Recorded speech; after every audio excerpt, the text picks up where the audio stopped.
what I've heard here today is that, if you fail to plan, you plan to fail, right? So the key is to having a plan and making sure you have a reason to be there. And um because if you don't, it's okay to say no. It's okay to have boundaries and say, I'm not available this year for that thing or this thing.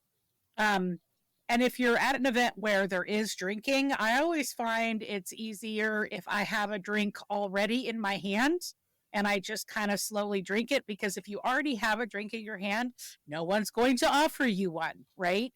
And so you can just kind of sidle up to whoever's making the drinks, ask them to put you something non-alcoholic in a pretty glass, and throw a little lemon on it or something to make it look fancy, and then just kind of hold it. And that's one of my tricks that works really, really well.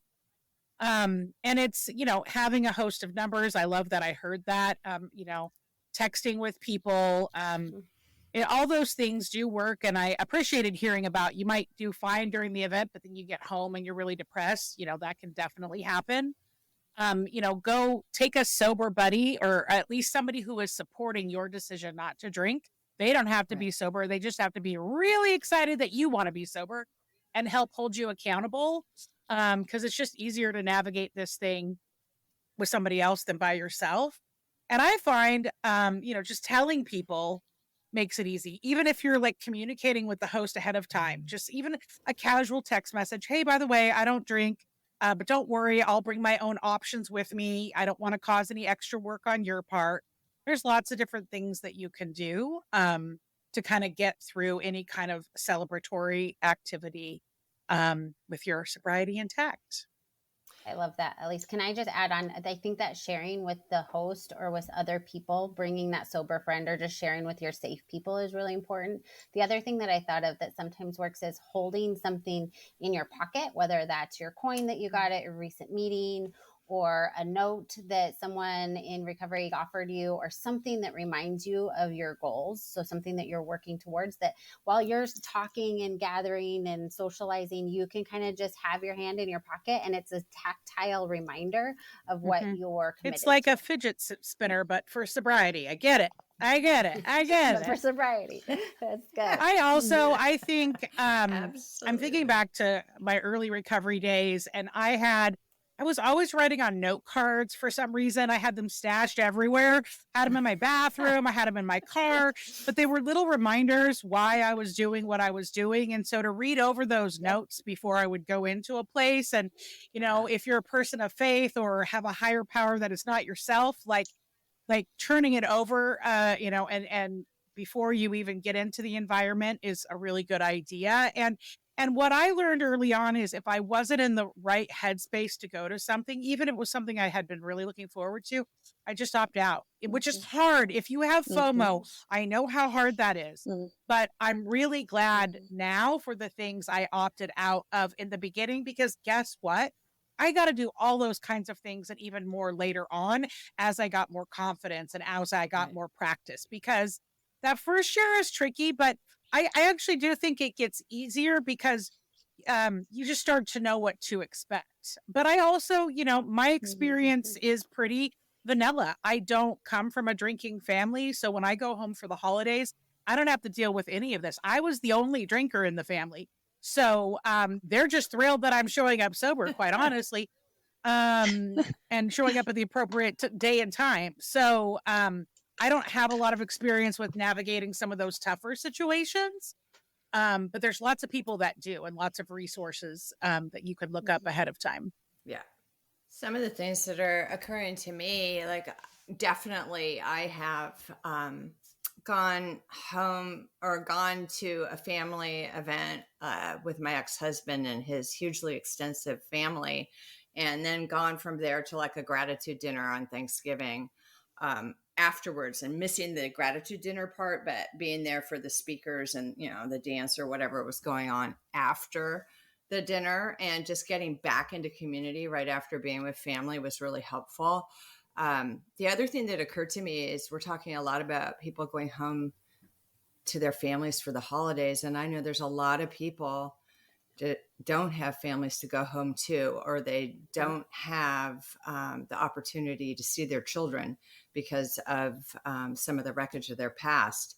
And so some of the things that came up for me is also doing like a Friendsgiving, or definitely there have been so many years where my table has been filled with people in recovery for the holidays. And maybe not a family affair in the, the physical sense of the word, but definitely my recovery family, and especially bringing in newer people in new recovery and sponsee sisters and things like that, and doing lots of potlucks and just being together, and having games nights, and honoring traditions maybe that were important to different people that have shown up at the table this year, and this combination that's like a one-time thing. And also that slump that totally can happen before or after. And so I just want to say there's places to go. Whoever's listening to this and whoever may need some ideas for places to go if you're not going home to family, or if you don't have the opportunity to be with your children. There's a lot of places that will be in our show notes, and we'll have links to that have their doors open at the holidays. And one in Seattle is Pure Seattle. They're open 365 days a year from 9 a.m. to 9 p.m. and anyone is welcome. They have a potluck that they will be doing on Christmas. Recovery Cafe is another drop-in place like that always has their door open, and lots of support and circles and things going on.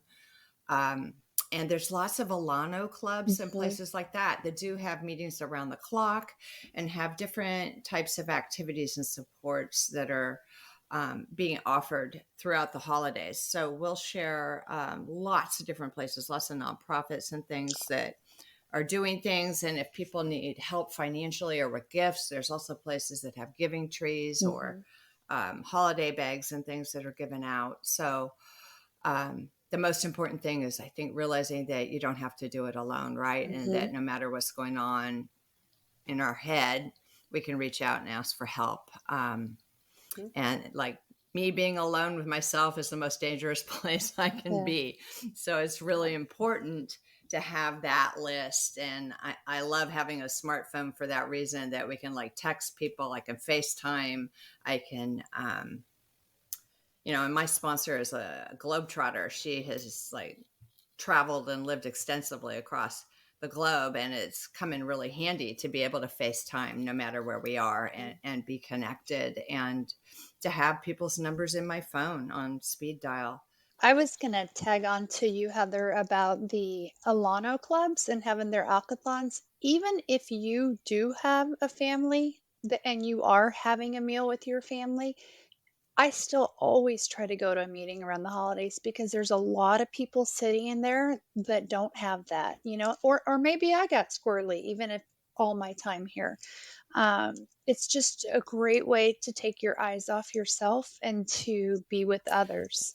So, and the other thing too, that Heather and I were chit-chatting about, there's a lot of opportunities to do some volunteer work around the holidays. There's some soup kitchens that are doing holiday feasts. We just passed Thanksgiving now, so we're coming up to Christmas. So there should be some things happening for that.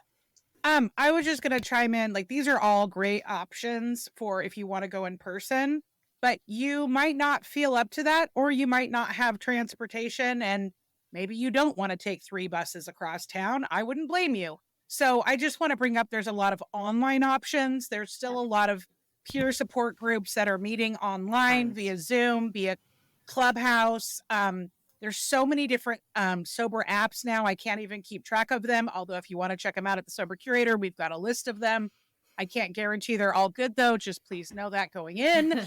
But there's, I just, as someone who has lived in the online recovery space pretty deeply for the last 3 to 4 years, I can just tell you that I have made real relationships with people that I have met in the online recovery community that after the fact ended up meeting them in person and spending time with them in real life. And in some ways, I feel like those relationships are very special, because assuming that the people that you're connected with are telling you the truth, right?